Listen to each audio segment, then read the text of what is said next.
here, changing, fighting, creating, connecting. That's why we're here. We live here, we work here, we're from here, and we'll go wherever the story takes us. I'm Becky Anderson in Tehran. We are in Jerusalem. Real news that shapes our world. Exploring not just what's going on, but why. I just want to press you on one further point. Getting perspective on this region from this region. Places that many of us know, but few of us get to see. Observing countries on the move, still rooted in tradition. It all starts here, and that's why we're here, bringing you the world from our Middle Eastern hub. Connect the world with Becky Anderson, today on CNN. I'm Hala Garani in London, and this is CNN.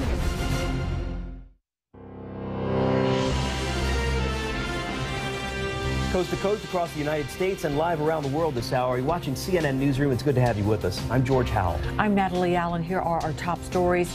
U.S. casino mogul Steve Wynn has resigned as finance chair of the Republican National Committee amid sexual misconduct allegations. President Donald Trump handpicked Wynn for that position, but officials say Mr. Trump supports the resignation. Wynn denies the allegations against him. Afghanistan has declared Sunday a national day of mourning after Saturday's bombing in Kabul.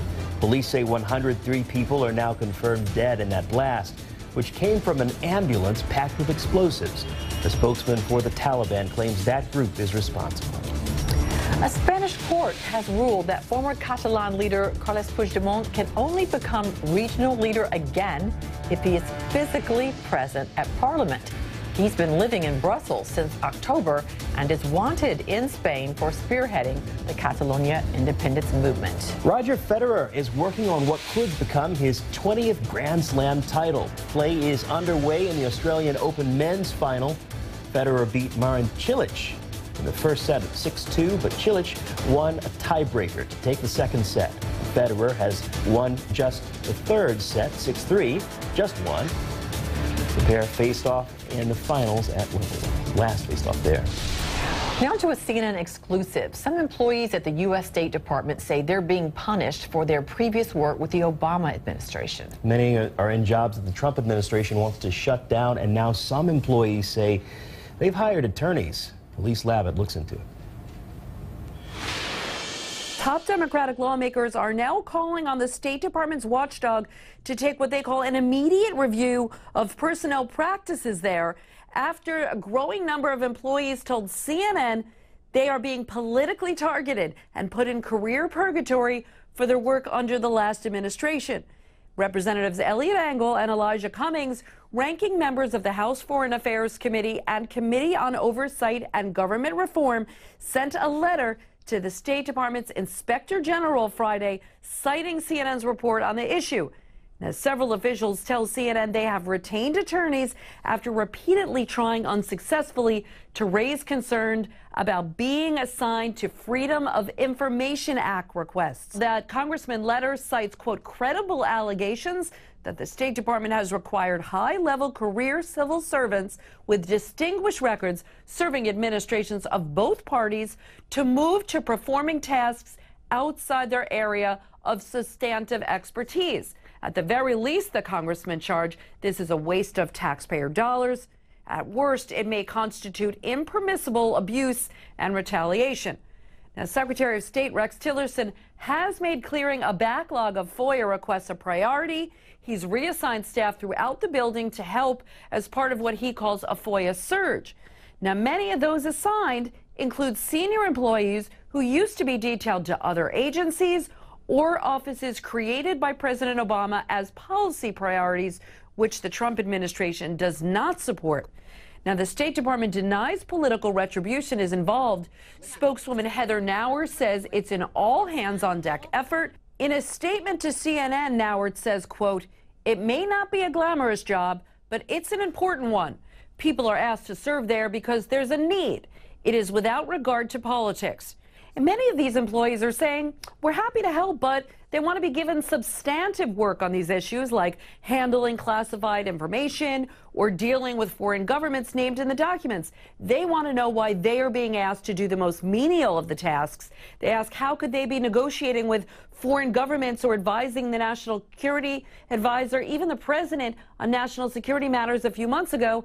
Now they're being asked to do data entry and Google searches alongside interns and civil service employees 10 grades below them. Now, several officials concede this may not be entirely about politics. They say it could also be ad hoc and what they call simple mismanagement, but it all contributes to a widespread morale problem at the State Department that lawmakers are demanding be looked at. Elise Labid, thank you so much for that report. And now to the growing fallout over the sexual assault of young gymnasts here in the United States. Officials in the U.S. state of Michigan are opening up about an investigation into Michigan State University. That's where convicted sexual abuser Larry Nassar practiced sports medicine for nearly 2 decades. Olympic gymnast Aly Raisman tweeted her approval of the investigation and urged U.S. Gymnastics and the U.S. Olympic Committee to open up their own inquiry. Jean Casares has more about Michigan's investigation. It is now official. Michigan State University is being investigated by the Attorney General's office here in Michigan. Bill Schuette, Attorney General for the state, said that he didn't want to make it public until all of the young women had come forward with their victim impact statements. But so much had happened in the last week, he believed that it was appropriate. He would not say whether it was an actual criminal investigation, but they are bringing someone in from the outside. His name is Bill Forsyth, a former prosecutor for 42 years. His title in this investigation, Independent Special Prosecutor. Also, he said that this was priority 1 for this investigation, and he also had some words for the Michigan State University Board of Trustees that last week issued a statement saying, "We think the Attorney General's office should investigate our university." Here's what he replied back to them. I don't need advice from the Board of Trustees at MSU about how to conduct an investigation. Frankly, they should be the last ones to be providing advice given their conduct throughout this entire episode. Their conduct throughout this entire episode speaks for itself. The special prosecutor said that they will be looking for facts which can possibly lead to potential evidence. And the big question in his mind is that how could Larry Nassar have been able to sexually assault girls associated with Michigan State University for over 2 decades? Jean Casares, East Lansing, Michigan, CNN. Coming up here, the Me Too movement will share the stage at the Grammy Awards ceremony Sunday night. Megastar Jay-Z shares his thoughts about that with our own Van Jones. Coming up.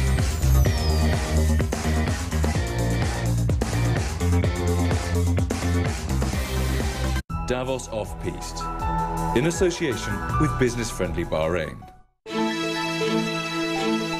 What do I do to relax? Well, reading is one of the things. I like to hit the gym.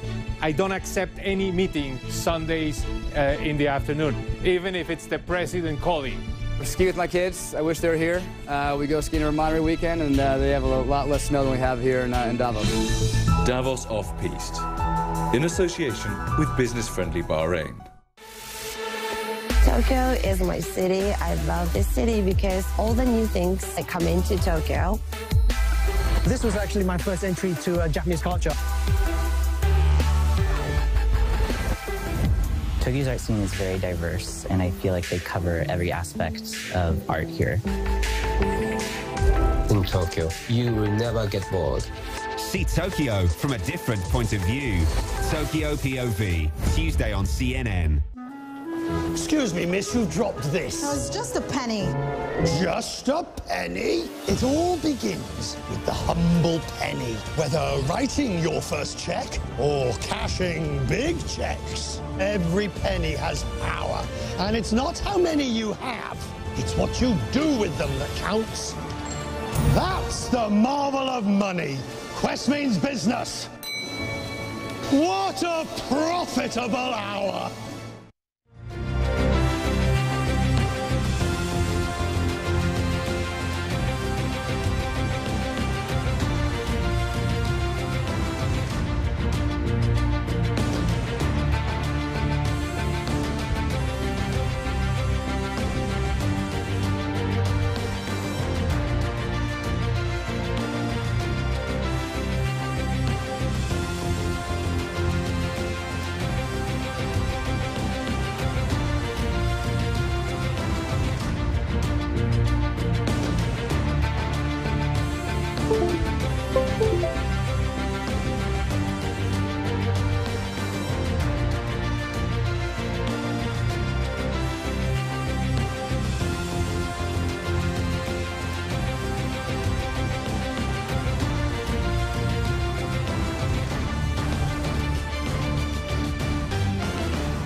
Today, a special GPS from Davos. Fareed goes one-on-one with Israel's Prime Minister Benjamin Netanyahu. Does the U.S. Embassy move to Jerusalem help or hurt prospects for peace? Fareed Zakaria, GPS. Today on CNN. These are some of the world's oldest treasures. They've all made it to the age of 100. Once the exception, now part of a growing trend. We're talking about aging. How, as we live longer, we can live better. We meet the nuns who donated their brains to the research of dementia. What good is it going to do me when my brain is 6 feet under? And a small team of caretakers changing the daily lives of their elders. I think they could live a new life. Vital Signs on CNN in association with Dubai Healthcare City.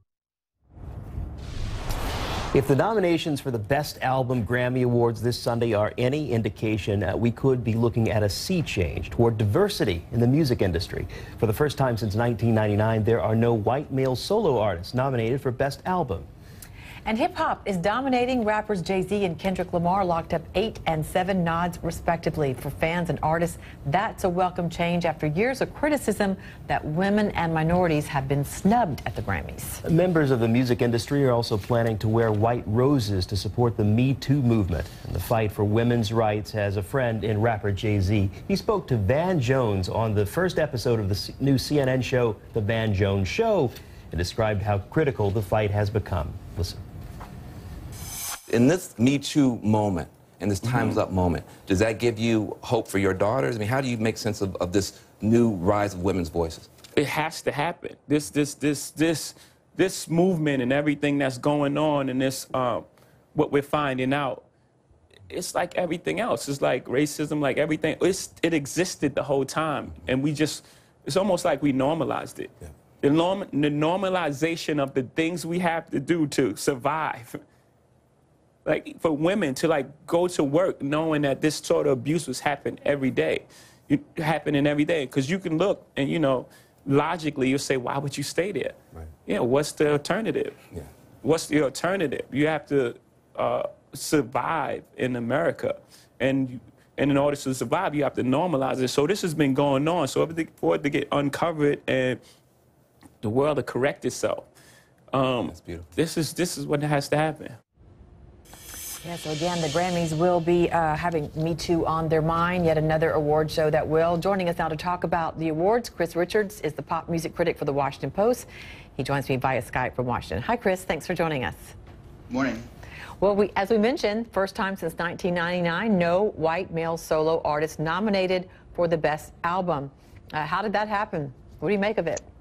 Well, I think it's a big opportunity for the Recording Academy to kind of change their approach towards rap music. If we look back at the history of Album of the Year, which is seen as, I'd say, the most prestigious Grammy in the lot, only one rap album has ever won it in the 60-year history of the Grammys. So with having 3 nominees from the rap genre in that Album of the Year category this year, it's a huge chance for the Grammys to kind of correct what I'd say are decades of mistakes. So we're looking at video of who will sit where while you talk. That's interesting. Rihanna, there's a picture of her. She will be performing. Yeah, hip-hop as well could also be a winner. And a Spanish song may win Best Song or Record of the Year. What kind of breakthrough would that signal? I think it would be great. I mean, obviously, the Grammys historically have, I think, reflected the problems that we have in society in terms of gender, in terms of race, in terms of which voices get elevated. So I think the wider diversity of these categories, the better. And the song we're talking about is Luis Fonsi, Daddy Yankee, and Justin Bieber's Despacito. It was, you know, the inescapable hit of the summertime. I think it has a great chance, and I'm rooting for it in that category for sure. Well, what female stars are up for a big award? Not too many. In the Album of the Year category, you have Lorde with Melodrama. She's one of the non-hip-hop nominees, and might actually be a favorite in this category, because if the 3 rap artists who are nominated, Kendrick Lamar, Jay-Z, and Childish Gambino, end up splitting that hip-hop vote, there's a pretty good chance that Lorde could pop up with that Grammy in her pocket at the end of the night. What about new artists? Yeah, the new artists field, you have Alicia Cara, a great pop singer, Khalid, not to be confused with DJ Khaled, R&B leaning kind of singer. You have Lil Uzi Vert. He's my favorite for the category. He's a sort of outsized personality rapper who I think is fantastic and deserves to win this one. Julia Michaels, a really great songwriter, and SZA, the R&B singer. So a little more diversity in terms of gender and genre in that category. But Lil Uzi Vert he's my pick for that award. Yeah, as we said, there'll also be, support for the Me Too movement. And what do you expect from James Corden? But music is his thing, isn't it? He's the host of the show. Yeah, it should be interesting. I mean, everyone knows about his carpool karaoke sketches, and he clearly has an affection for music that's huge. In terms of Me Too, a lot of stars have said they'll be wearing a white rose on the red carpet, sort of to mark their solidarity with the movement. But in terms of what shape it's going to take during the telecast itself, I think we have to tune in and see. I have heard that Kesha will be performing a song that sort of reflects her struggles with alleged abuse within the industry, so that'll be interesting to look out for. But in terms of what else we can expect, we have to turn on our televisions and check it out. We'll be watching. Chris Richards, thanks so much for joining us, Chris. So glad to be here. All right, still ahead this hour, take a look at this video. This young man holding burning flares on a tiny boat. Why is he doing that? Well, it's because he's celebrating setting a world record. You'll hear from him in his extraordinary story.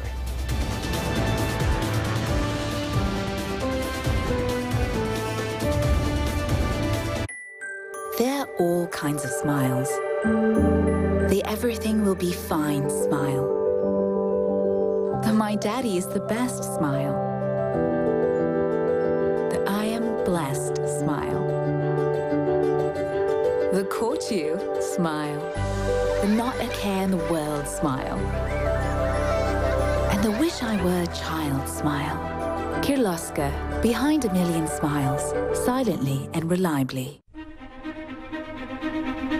The growing impact of artificial intelligence came as no surprise to us. I think it's important for public safety that governments keep a close eye on artificial intelligence. We showcased examples of its use in government in 2015.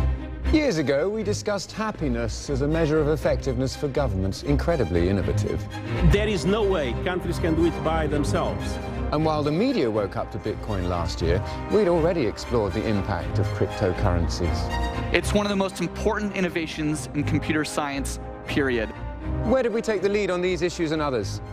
At the World Government Summit, here in Dubai.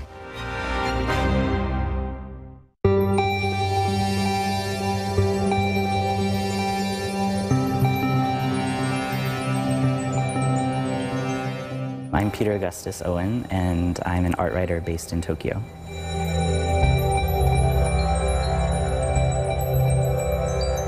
We're at 2121 Design Site, exhibition space located in Tokyo Midtown. This place is interesting because it was founded by Issey Miyake and Tadao Ando in 2007, and I think it's overlooked often by people who visit Tokyo. I discovered it because I am interested in design, and this is one of the few spaces I've actually ever been to that kind of focus on design, from fashion to product, photography, art, everything. So it covers all bases of art, industrial design, so it's quite interesting.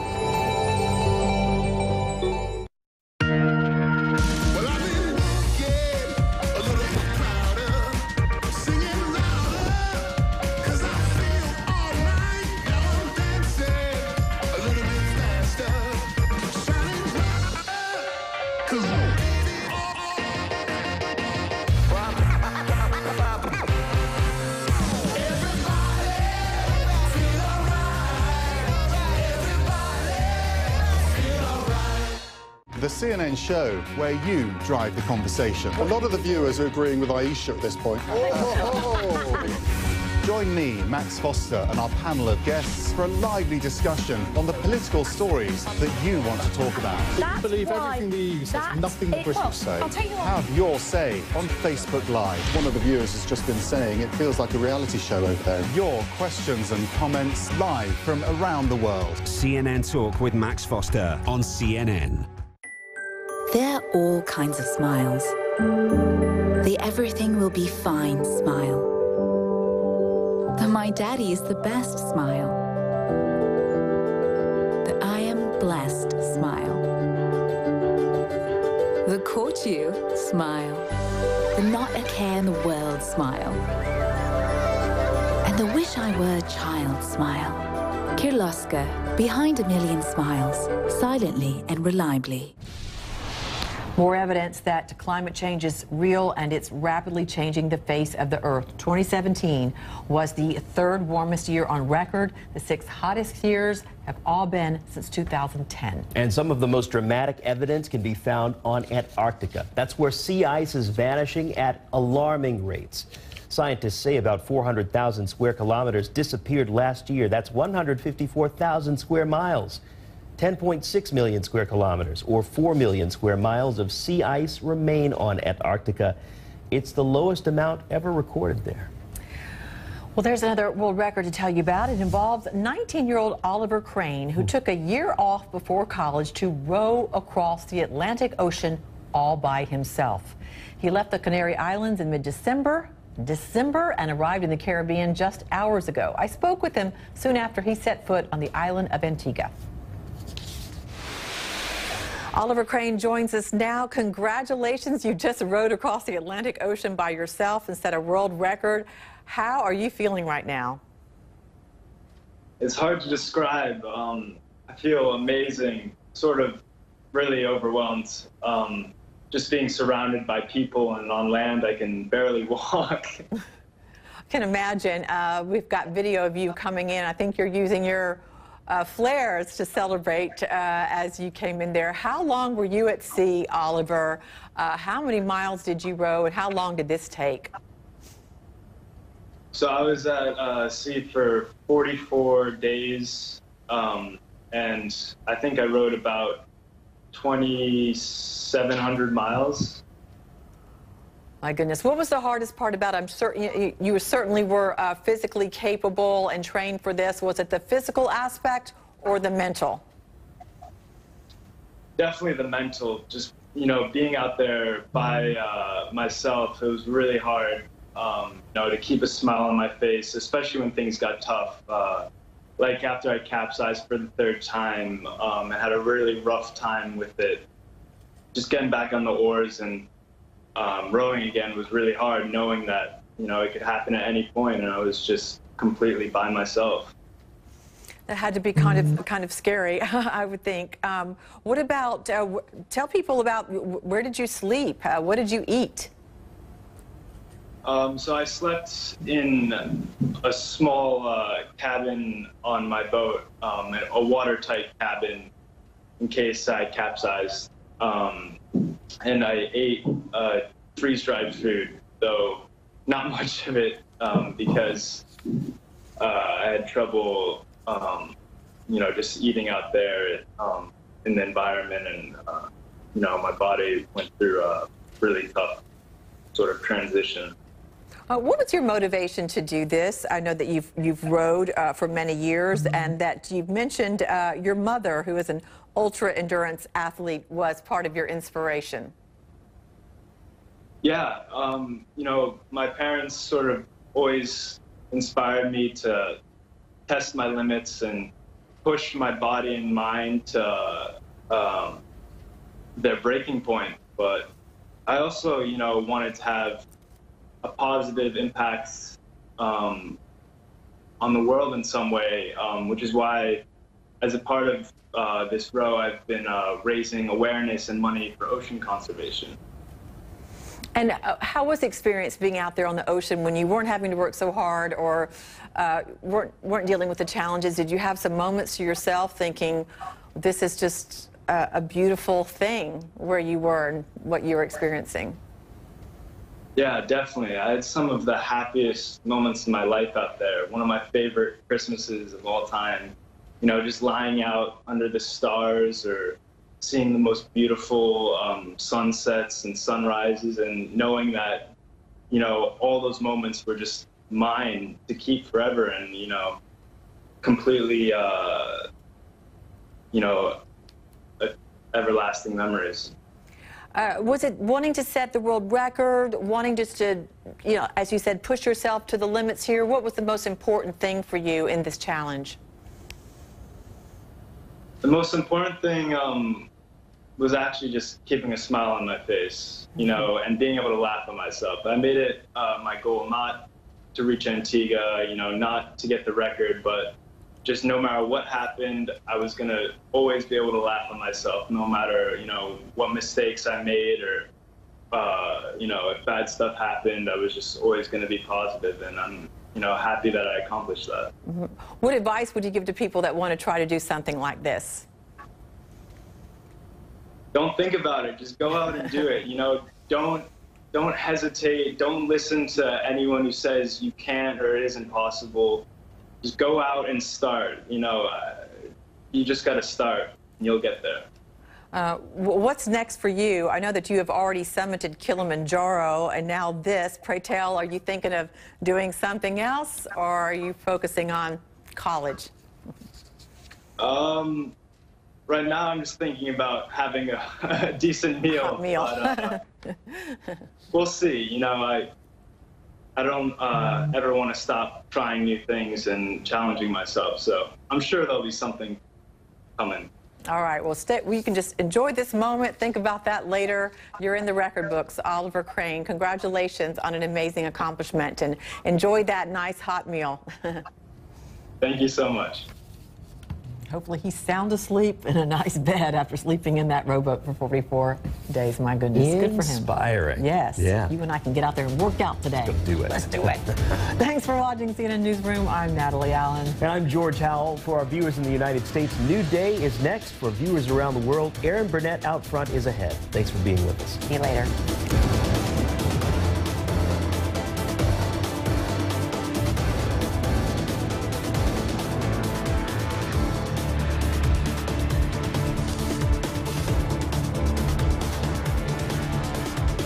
Why are you you? You're a meeting of worlds beyond color and creed and gender. Together, we reflect all cultures, all ways. Universal ideals, visions of art and truth, we are mirrors of each other. Together, we are more powerful than we know.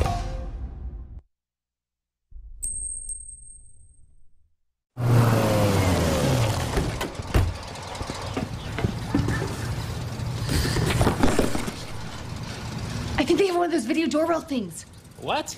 It's called a Ring. What?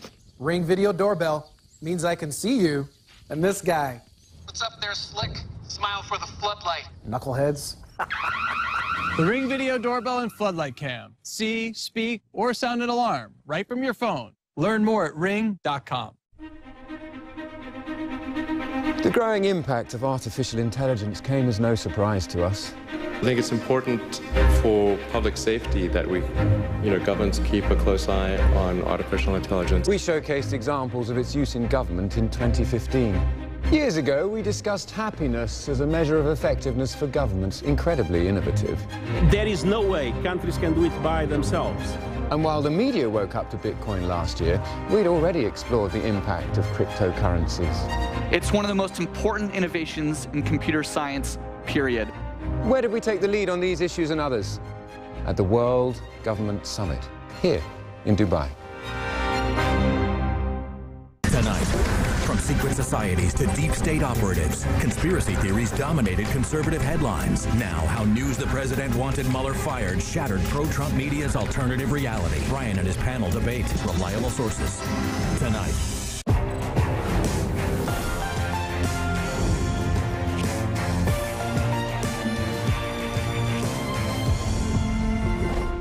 How many times have we said never again after Bosnia, after Rwanda, yet we find ourselves talking about people being persecuted, people being murdered, people being pushed out of their homeland. They were telling us horror stories about seeing their villages set on fire, being smoked out of their own homes, shot at as they ran. It is one of the most profound cases of injustice that there is. There's a new reality for renewable energy. It's now more competitive and even cheaper than conventional power. The more you make and the faster you make it, the more the costs come down. This renewables revolution is being driven by China. But why is this country taking the lead? As entrepreneurs, scientists, and policymakers gather for Abu Dhabi Sustainability Week, we explore the new realities of renewable energy on Marketplace Middle East. Today on CNN. I'm Eleni Jokas, and this is CNN.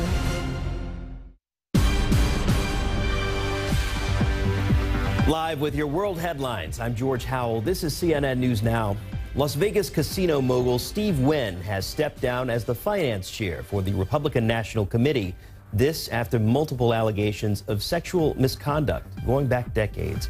Officials say the U.S. President Donald Trump supported that decision. Wynn denies the allegations. In Afghanistan, Kabul police say that 103 people are now confirmed dead from Saturday's bombing. The country has declared a national day of mourning.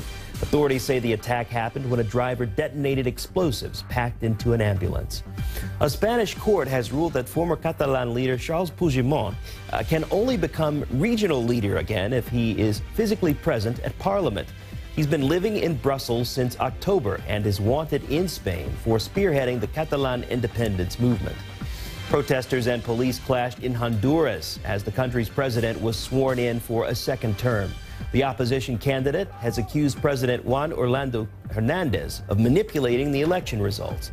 The U.S. has recognized Hernandez as the winner of that election. That's your CNN News Now. Aaron Burnett out front is up next.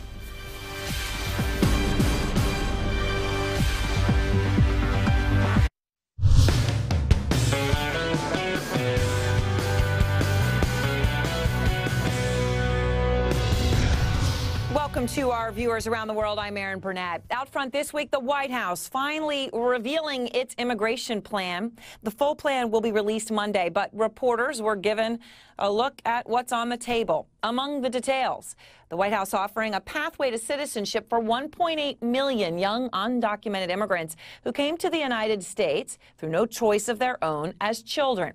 It requires them to work, get an education, and be of good moral character. White House officials are characterizing this as a dramatic concession from the president, and in exchange, they want $25 billion for President Trump's wall on the Mexican-U.S. border, and on family-based migration. So when people come to the United States and they can bring their parents and their kids and all kinds of family members, the proposal slashes that dramatically, cutting all family-based visas besides those for spouses and minor children. The plan also will end the visa lottery in the United States and instead shift the entire focus to merit-based immigration. According to the New York Times, the immigration plan was drafted by immigration hardliner Stephen Miller and Chief of Staff John Kelly. Now, the framework is already coming under fire from both sides of the aisle. One senior Republican aide telling CNN amnesty is a red line for conservatives, warning that the plan could cost Republicans their hold on the House of Representatives. And Democrats also hate it. Some of the strongest words coming from Representative Luis Gutierrez of Illinois, who tweeted, $25 billion is ransom for dreamers with cuts to legal immigration and increases to deportations. Doesn't pass the laugh test. Out front now, National Review editor Rich Lowry and Democratic strategist Maria Cardona. All right, Maria, the White House is essentially saying, we're compromising, take it or leave it. We're going to give you a pathway to citizenship for 1.8 million people already in the United States. That includes declared dreamers and undeclared people who would be dreamers. So what do you say? Take it or leave it? I say this quote-unquote compromise is a farce. Aaron, the fact that they shared this proposal with the media before they even went to any legislators on the Hill, who are the ones who are actually going to have to write the legislation and negotiate between Democrats and Republicans, to me indicates that they did not do this in good faith, that they did this to tease dreamers, to tease activists with the pathway to citizenship by masking their anti-immigrant, radical, nativist immigration policies that they want to implement right behind that. If we do this, this would slash legal immigration by 50%, which is the biggest change in immigration policy in over 100 years. Wow. And it would fundamentally change the face of America and would fundamentally change the meaning of America, which is this great country that my parents brought me to when I was 2, and that so many immigrants have come here to change their lives, to make a better lives for themselves and their children. It's a shame. Rich, the New York Times summarizes it this way, and they say Democrats, quote, will have to accept a massive border wall and strict policies designed to block low-skilled immigrants from joining their families in America. One Democratic advocate told CNN this is the White House trying to get every item, I'm quoting, on Stephen Miller's white supremacist wish list. This is a pretty big thing, though. Policies designed to cut chain migration for low-skilled workers. As if high-skilled workers, fine, we can have your families in, but we don't want those low-skilled families in. Is that okay with you, Rich? First of all, that's a ridiculous smear of Stephen Miller. But look, this proposal is a compromise. We were originally talking about codifying DACA. DACA is about 700,000 people. The administration is willing to go much bigger than that. It's willing to go 1.8 and say, yeah, let's give these folks a path to citizenship. That is not easy, an easy concession for this White House to make. And it says, if we make concessions, you need to give us something, not just, you know, a wall, but the authorities and the new resources for immigration agencies to actually, if we catch people on the border, to actually send them home. And if you don't support illegal immigration, you should be fine with that. And then they also want to Rich, what about this overt, we want people who are skilled, but not people who aren't skilled? I think it's absolutely common sense. Look, you would still have an element of family reunification. You'd be able to bring in your spouses and your minor children. But this system has run out of control where you let people in, sometimes on the visa lottery, almost kind of randomly. Then they bring all their relatives, and then when they get green cards, they get to bring all their relatives. So it's completely random. Other advanced countries do not do it this way. We have millions and millions and millions of people around the world who want to come to this wonderful country. We can afford to be choosy. And there's no reason we have to be stuck with an immigration system that was essentially written in the mid-20th century in a different world and time. Right. Look, there's no question that we need changes in immigration policy, but let's not change the fundamental values of what it means to be the United States of America. And that's exactly what these policies would do. You talk about wanting to only let in high-skilled workers. Who do you think picks the vegetables and the fruits that end up on your plate? Who do you think makes the beds in the five-star resorts that you go to and you stay? Who do you think busses your tables? And from an economic standpoint, it's just downright stupid. You talk to any economists and any folks who understand what these numbers will mean for the future. We are a country that is getting older. We have the baby boom generation that is retiring at a huge rate, and the native-born population is not keeping up in terms of birth rate. Where are we going to get the workers that we're going to need to be able to have other people retire with dignity? Well, it makes Rich, no final sense. word, final word to you. We already have a lot of workers in this country, both native and legal immigrants, who are lower down the income scale and are struggling in this economy, and they need higher wages. And the one way to ensure that they don't get higher wages is to continually flood the labor market with low-skilled workers coming in from other countries. That should stop. We should always have a humanitarian element to our immigration system. We always should have some family reunification, but it makes no sense to go out of our way to avoid getting the most talented people who can contribute the most immediately when they get here. That is just common sense. And if we're going to have that debate, the White House will win it every single time. We need both. We need a balance, not a white supremacist plan. It's not white supremacist. That's just absurd. We will hit pause there. And if that's your best argument, you are losing this debate. Thank you both. The America will lose. An evangelical leader says Trump deserves a mulligan over his alleged affair with a porn star. Why is he looking the other way? And helicopter pilot, war veteran, and soon to be the first sitting U.S. senator to give birth, Tammy Duckworth, is my guest out front. Vital Signs, in association with Dubai Healthcare City. Are you ready? She's a poster child for positivity. How you getting with that left hand? I'm decent. The hardest part is holding the paper, honestly. Today, Johnson is receiving her first Smart Arm at Ortho Carolina's Reconstructive Center for Lost Limbs. One of the things that we're doing surgically is trying to improve the interface between the human being and the new technologies that are out there. And so by rewiring their nervous system, we can actually allow them to interface with a prosthetic in a new way that's more intuitive. One of these ways is called targeted muscle reinnervation, or TMR. You ready to go? Yes. The surgery transfers nerves that control the amputated limb and rewires them into alternative muscle sites. Vital Signs, in association with Dubai Healthcare City.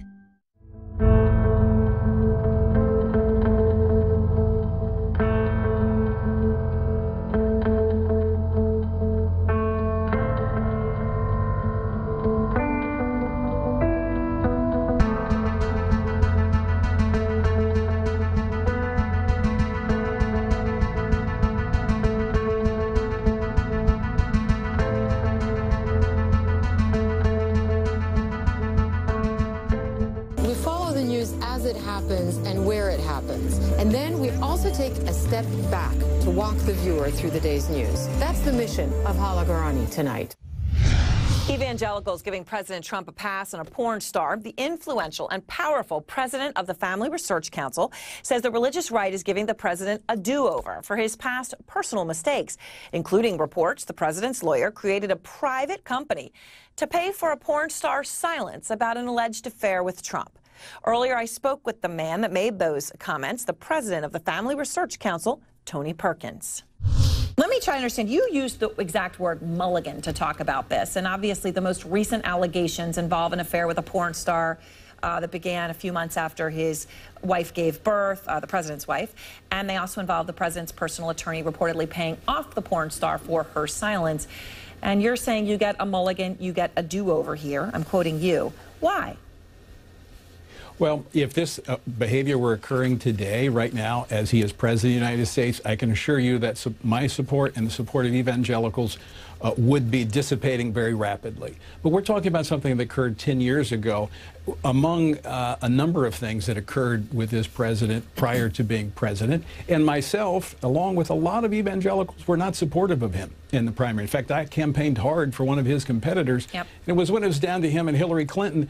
He wanted to have the support of evangelicals, and he came to them saying, I'm going to pro-life justices. I'm picking a pro-life conservative running mate, and he embraced himself in the most conservative party platform ever. And yes, evangelicals, conservatives gave him a mulligan. They let him have a do-over. They said, we'll start afresh with you, and we'll give you a second chance. And there are people, evangelicals understand what a second chance means, and that's what that comment was made in the context of. I want to ask you about the justices in a moment, because there's a point you made there that I think is really important. I want to understand better. But when you talk about a second chance, look, there's at least 15 women who say Trump harassed or assaulted them, and there is, of course, his own admission that he did these sorts of things. Here he is. Yeah. You know, I'm automatically attracted to beautiful. I just start kissing them. It's like a magnet. You just kiss. I don't even wait. And when you're a star, they let you do it. You can do anything. Grab them by the you can do anything. Tony, a mulligan to golfers is one extra shot. How many do-overs will you give him? Well, look, this was all before he became president and before he gained the support of evangelicals. I'm going to tell you right now, Aaron, evangelical support of the president is not unconditional. Let me be very clear about that. If this president were to engage in that behavior now that he was alleged and admitted in some cases to be involved in before, that support's not going to be there. But let me say this about this president. He has been actively involved in engaging with evangelicals since the general election. He's built a relationship with them. He's listened to them. He's surrounded himself with them. And more than any other president in my lifetime, he has been pursuing a conservative constitutional agenda that is in line with the values of evangelicals. But again, Aaron, let me be very, very, very clear here. Yep. That support is not unconditional. If the president stopped for some reason keeping campaign promises and then engaged that behavior now, the support's gone. Okay, I understand the point that you're making. I do want to understand that because you brought up the pro-life justices, and now you're saying, right, but he's the most, conservative constitutional agenda, that he's pursuing that's what you support. You've said in the past, Tony, and I quote you, those of us who advocate for family values in the public square are held to a higher standard. The president is now in the public square. You are saying yourself that he is advocating for what you see as pro-family policies via pro-life and a conservative agenda. Why not hold him to the same standard that you seem to hold for yourself? He is being held to the standard now. He is being held to that standard now. He is not doing these things now. If he does, if he were to engage in this alleged behavior now, the support is not going to be there. And I'll be the first to say that. But this is stuff that is coming up now, and this, we heard all of this during the campaign. And again, evangelicals were not there at the beginning. It was only when they had a choice between Hillary Clinton, who is an anathema when it comes to her policies to them, and a guy who said, I'm going to champion the things you care about. I want a second chance. I want to do the right thing. And let me tell you what, Aaron, to date, he's doing the right thing. And he has our support. What about the hush money the Wall Street Journal has reported was paid? That was paid, of course, after you were supporting him. It was paid right before the election. It was paid to silence the porn star for this alleged affair. We'll see what comes of that. I don't know anything about that other than what I've heard. And look, this president, everything he does, good or bad, is attacked. But I'm going to tell you about the policies that we're watching. He's moved the embassy of Israel to Jerusalem, something that Republican and Democrat presidents for the last 2 decades were afraid to do, even though it was stated law.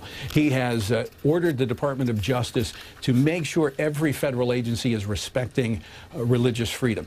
He has embraced a solid pro-life agenda.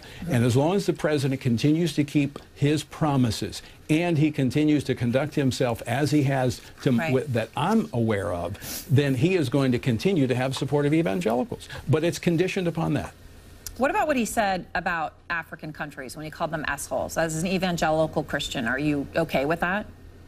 That racist comment? Look, he's not the first president to use colorful language. I don't know that I would put that in the context of racial language, but I would not describe he says, I don't want people from those assholes, African countries coming to the U.S. You don't find that racist? I cannot endorse everything the president says. I know that there's a lot of evangelicals. In fact, I spoke to many on my radio today who called in that said, you know what, I'm with the president. I wish he wouldn't tweet some of the things he does. I wish he wouldn't say things the way he does. But when I look at what he has done, I support him. And I put myself in that same category. How do you deal with what is such a crucial question for many people in this country, many of whom may support Donald Trump or consider supporting Donald Trump? And that is, he's the president of the United States. You have 5 children, I believe. Am I right? 5 children, Tony? I do, yeah, I do. So the president of the United States is on talking about S-holes or grabbing women's peas or all these things that your children have had to hear. Is he a role model for your children? What do you tell them? No, my children have a role model. I'm their role model. And we have conversations about what the president says. And to be clear, some of those things you just stated were before he was president. But he still said them. They're part of who he is and his character. He's 71 years old, right, Tony? I understand that. Yeah. I understand that. But he has said, I'm going to do things differently. And to the degree that he is doing those things differently now, he has our support. Look, evangelicals, Aaron, this is something people need to understand about evangelicals. We understand grace. We understand forgiveness. We understand that we've all got a past. And he has said, I want to do it differently. I want to do it better. And he is surrounding himself with those people that can help him, encourage him to do the right thing. And so we understand grace. We've all received it. Those who are evangelicals receive grace from God through Jesus Christ. And so we can have that mercy. Now, again, Aaron, let me be very clear. If the president were to continue to engage in behavior that's alleged to have happened 10 years ago, that support's not going to be there. It's only because he says, I want a second chance. And I'm thankful I got a second chance. And I would pray that others would seek a second chance by changing and doing the right thing. All right. Thank you very much, Tony. I appreciate your time. All right, Aaron. Great to be with you. And next, Tammy Duckworth speaking out tonight. She's going to be the first U.S. senator in history to give birth while in office at the age of 50. And she is going to talk all about the importance of this moment in this country out front. And Ginny Moose on President Trump and his go-to phrase that means, get out. Our world is rich with energy from the sun, wind, rivers and oceans, the earth and its plants. Renewable energy is the affordable way to power economies, create jobs, address climate change, and lift people out of poverty. In 2011, the International Renewable Energy Agency, IRENA, was created to support countries for a more sustainable and prosperous future. IRENA, at the forefront of the global energy transformation. Alpine Edge, in association with Longines. The Hahnenkamm Kitzbühel.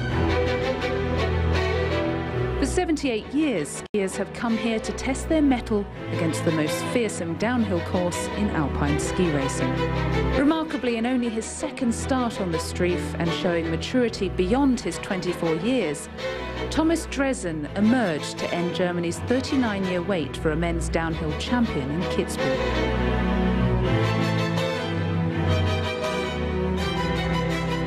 It's been a dream for me as a kid to win in Kitzbühel and to see in the finish, after the finish line, that I'm in front. It's just an unbelievable feeling.